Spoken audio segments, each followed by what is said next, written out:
Je m'appelle Rodolphe Houssin et j'ai commencé en 2020 un élevage sport plein air qui s'appelle le meilleur cochon du monde.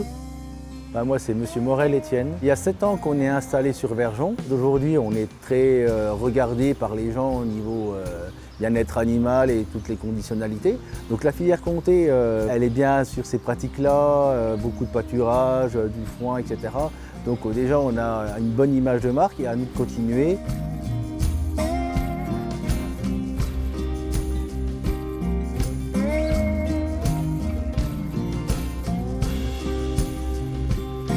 Mon principe majeur et mon axe majeur d'élevage, c'est le bien-être animal. Les cochons ne sont pas castrés, je ne coupe pas les queues, pas de dents mêlées. Ils sont dehors toute l'année. Ils naissent et sont élevés en plein air. Biosécurité, c'est un but dans le travail parce que moins on a d'intervention sur les animaux, plus on travaille en amont, plus c'est facile après de gérer les maladies, voir s'il n'y en a pas, ça nous gagne du temps et puis aussi de l'argent, pour l'économie.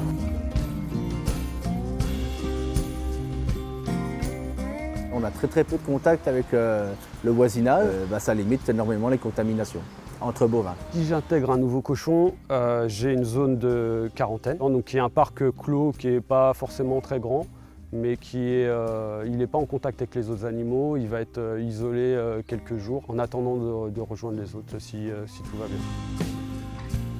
Donc ce parc de 10 hectares, il est entièrement clôturé. Il est composé de 2 zones. Une zone professionnelle dans laquelle sont stockés les aliments et le matériel nécessaire à l'élevage. Et une zone d'élevage. Et donc pour passer d'une zone à l'autre, donc de la zone professionnelle à la zone d'élevage, il faut passer par un sas sanitaire.